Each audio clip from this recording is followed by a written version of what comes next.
Bon, la famille, c'est ma dernière vidéo sur le combat de Doumbé. Bon, je pense que vous avez vu la conférence de presse. Elle était violente. La conférence, elle était explosive. Moi, mes frères et sœurs, j'ai aimé comment il parlait Doumbé, tout ça et tout. J'ai quand même regardé. J'ai pas tout regardé, tu vois. Mais j'ai regardé un petit peu quand même, tu vois. Et j'ai aimé comment il disait oui, visite Paris, la Tour Eiffel, t'es venu pour le shopping, le touriste, tu vas te manger une patate, tu vas dormir. Franchement, moi j'espère quand même, moi je veux que la hype de Doumbé revienne. Parce que... Pourquoi je veux que sa hype revienne? Parce que je trouve que il mérite quand même. Tu vois, quand même, faut quand même reconnaître, tu vois. Là, il a été boycotté, les gens l'ont boycotté. Moi je pense que c'est bien. C'est bien d'un sens qu'il a été boycotté. Comme ça va mettre du peps. Ça va mettre du peps à sa carrière. Ça va remettre de l'énergie.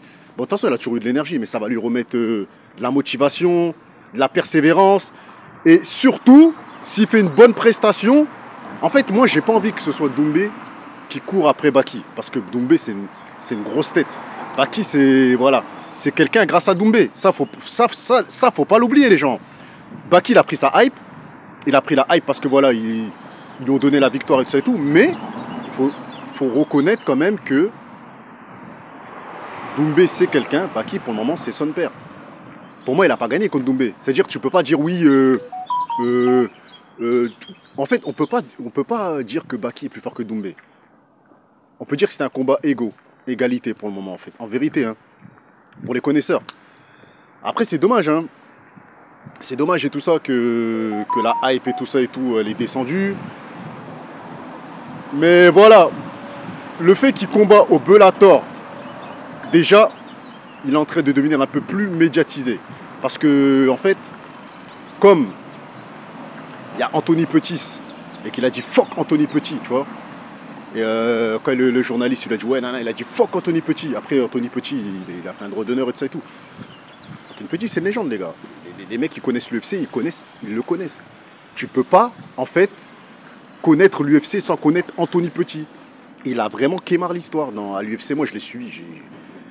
À l'époque, tu vois, il faisait des carnages. Moi, pour moi, à un moment, justement, Anthony Petit il faisait partie des gens que je préférais. Et Joe Jones, il appréciait beaucoup. Joe Jones, à chaque fois, on lui demandait en interview, on lui demandait ouais, c'est qui ton combattant préféré? Il disait quoi? Il disait Anthony Petit. Il disait Anthony Petit. Il disait jamais mes frères et sœurs un autre nom. Souvent, il disait Anthony Petit. Et je crois même qu'il traînait avec lui, Joe Jones, à un moment. Il s'entraînait avec lui de temps en temps et tout, tu vois. C'est une légende, Anthony Petit, tu vois. Et c'est pour ça que t'as des journalistes comme, je sais plus c'est qui le nom là, ils disent oui, Anthony Petit,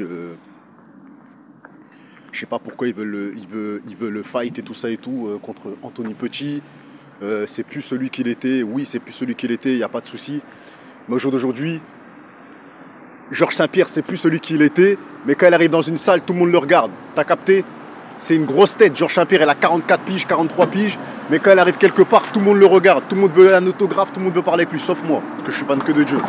Tu vois, moi je le vois dans la rue, je m'en bats les couilles. Mais les gens, ils le voient comme une légende. Georges Saint-Pierre, tu vois. Donc Anthony Petit, quand il arrive dans une pièce, tout le monde le regarde. C'est-à-dire Anthony Petit, il arrive dans une pièce. Cédric Doumbé, il arrive dans une pièce, les gens vont regarder qui? Anthony Petit, mes frères et sœurs, vous le savez très bien. Parce que Anthony Petit, il a été champion. Parce que tout simplement, il a marqué l'histoire et tout. Donc voilà.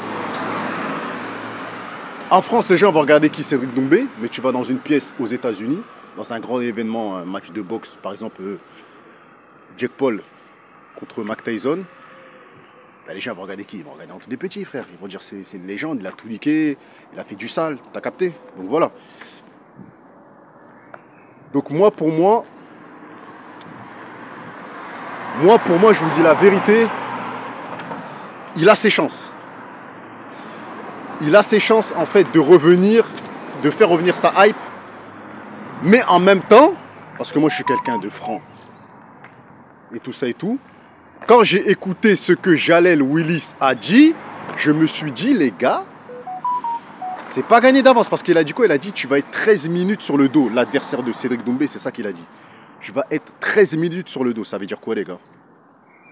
Ça veut dire que lui, en fait, ça veut dire qu'il a analysé Cédric Doumbé. Il sait que Cédric Doumbé, c'est un striker. Lui, il veut pas de bagarre avec lui. Il veut de la lutte. Et les gars, si vraiment Jalel Willis, son camp d'entraînement était basé sur la lutte, il va niquer la hype de Doumbé. Là, je vous dis clairement, il va. Parce que il n'est pas con, Jalel Willis. Il sait que Cédric Doumbé, c'est un champion du Glory. Il a regardé ses fights, il a analysé. Il sait très bien qu'il ne peut pas debout avec lui. Et c'est pour ça qu'il a dit, tu vas être 13 minutes sur le dos, tu ne pourras rien faire. Doumbé, je pense qu'il a les capacités de se relever. Mais je vous ai expliqué dans une vidéo. Si un mec qui est bon en lutte, qui fait que de la lutte, qui est fort en judo, et qui fait que de mettre le gars par terre, le gars il se relève, il le remet par terre, le gars il se relève, il le remet par terre. Le Bellator, ils vont donner le combat à qui? Quelqu'un qui a pris 75 têtes down ou quelqu'un qui a mis quelques parpaings? Parce que même si Doumbé se relève, il met des parpaings, et là tu le remets au sol. Doumbé se relève, il remet des parpaings, là tu le remets au sol. Jalel Willis, et ça fait que ça, tout le combat ça fait ça. À chaque fois il prend une patate, il le remet au sol. 2-3 patates, il le remet au sol. Ils vont donner le combat à qui, mes frères et sœurs? À Jalel Willis. Donc j'espère que Doumbé, il va trouver une solution pour le maintenir debout. Parce que s'il ne le maintient pas debout, bah lui, il va le maintenir au sol. C'est ça le gros danger. Et moi, je vous ai dit, le danger de Cédric Doumbé, c'est que moi, je le trouve pas très fort en lutte. Je le trouve bon dans la défense lutte, mais pas dans la lutte offensive. Et si Jalel Willis, il a une lutte offensive, qui fait que même si Doumbé se relève, il retente des mises au sol tout le temps, les gars, là, ça va être un carnage, les gars. Ça va être striking contre lutte. Et striking contre lutte, mes frères et sœurs, vous savez tous que on a vu Rabib, on a vu Daniel Cormier, on a vu les lutteurs. On a vu Bonical, Chris Weidman, tous les lutteurs. On a vu ce que ça donnait. Ils gagnaient tous leurs fights. Regardez, je vais vous donner un exemple. Pour ceux qui ont connu à l'époque l'UFC. Chris Weidman contre Vitor Belfort. Vous avez vu le combat? À quoi il ressemblait? Tapez Chris Weidman vs Vitor Belfort. Vitor Belfort, striker d'élite. Premier round, les gars, ça s'est passé en un round. Hein. Il a tabassé pendant 2 minutes. Il a ouvert, il a fissuré le front, l'œil. Il a fermé l'œil de Chris Weidman. Il a exterminé debout.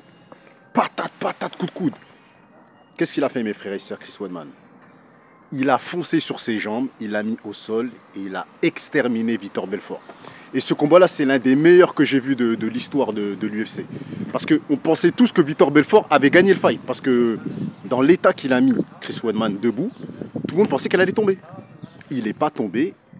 Il a vu que Vitor Belfort commençait à fatiguer. Il a plongé sur ses jambes, il s'est mis sur lui, il a exterminé. Donc les gars, c'est pour vous dire à quel point ce fight-là, pour moi, c'est 50-50. Au début, je disais que Doumbé va l'éteindre, mais comment Jalel Willis, il a parlé et qu'il a dit que lui, il va lui mettre 13 minutes sur le dos. Et moi, je vous ai toujours dit, les gars, moi, je suis toujours du côté de la lutte. Parce que moi, je me suis beaucoup bagarré dans ma jeunesse. La lutte, elle m'a beaucoup sauvé. Je me battais contre des mecs qui faisaient de la boxe à l'époque, quand j'étais petit, plus jeune, même dans mon adolescence, même dans la vingtaine, trentaine, c'est toujours la lutte qui m'a aidé. La lutte, c'est vraiment primordial. Ce que Rabib dit, les gars, c'est réel. Si tu es bon en lutte et que tu sais encaisser, tu peux tabasser n'importe qui, c'est réel, les gars.